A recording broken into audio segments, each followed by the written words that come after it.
Hello, leaders.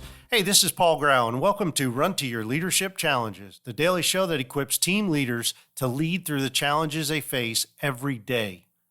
So today, I want to talk about something that is one of my pet peeves, and I believe it really, truly disqualifies a person from being a leader.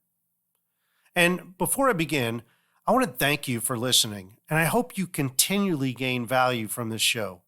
And don't forget, I always want to hear what your most current challenges are so that I can talk about them. Please let me know by emailing me at paul@clcteam.com. All right, so let's talk about this pet peeve of mine and about what I believe is a disqualifier for anyone from being a leader. And that is blatantly, and I mean blatantly, doing unethical things in front of their team members and other people. In the public's eye. You see, as leaders, we can be some of the most influential people there are. And that's especially true when it comes to our team members. When a leader is unethical, they lead by an example that is not worthy of following. And that is not my idea of a leader. Leaders should always be worthy of following. The thing is, well, man, it can be difficult at times to do the right thing. I've been there. I've done that. I've been tempted. Sometimes we make the wrong decisions.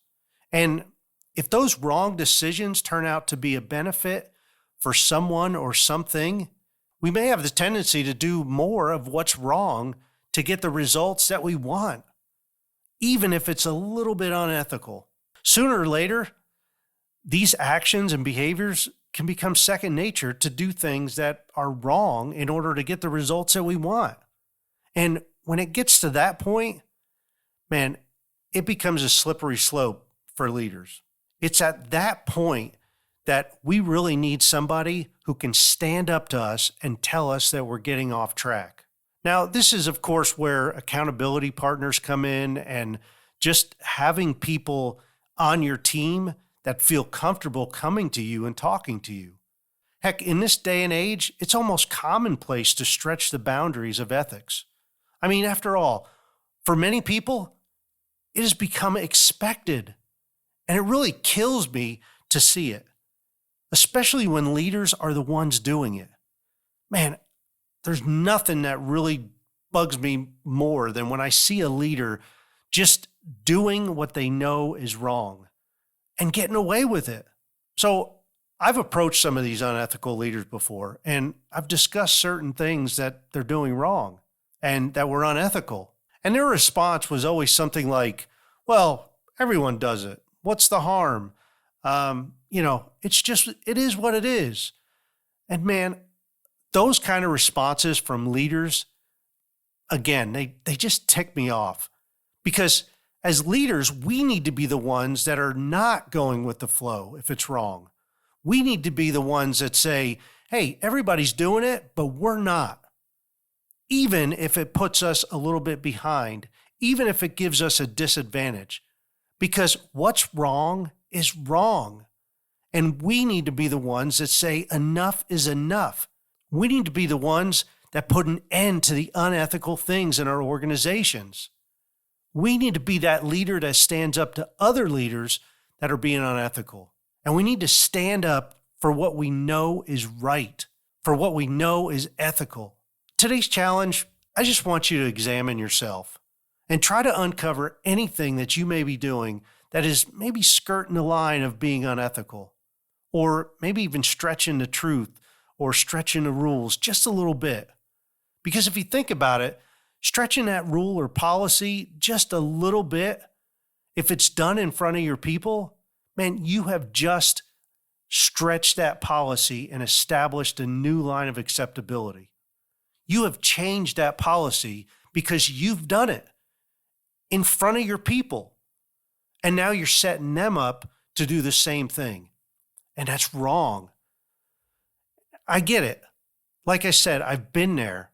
I've been tempted. I've probably stretched the truth and done it a few times. But man, I always regret it. And I always come back and try to change things. And I make it right. I tell my people that it was wrong. I tell other team members, I tell anybody who may have seen me or witnessed me doing that this was wrong and we got to make it right. And after all, if we start stretching the truth just a little bit, guess what? It's never going to be enough. We're going to come back and try to stretch it a little bit more and a little bit more. And pretty soon we're just going to be doing everything unethical. So just examine yourself. And if you see anything that's even close to being unethical, take whatever steps that you need to take to address it and fix it. And that goes for if you see any unethical actions or behaviors going on within your team or organization. Be that leader that's the one that's standing up and taking action. And you can always start by getting more involved and more familiar with the policy and processes that are supposed to be followed compared to what is actually getting done. This is really true if you've just taken on a new leadership role or if you just started working for a new company. Don't learn from people's behaviors. Study the policies and learn from those policies. And then you'll know what to do, and you'll see what other people are doing wrong. The bottom line is, as leaders, we are always expected to lead by the right example, lead by the ethical example. And that right example, it always begins by being ethical in all that we do. Hey, that's it for today. I hope you have a great rest of your day. And until tomorrow, run to your challenges.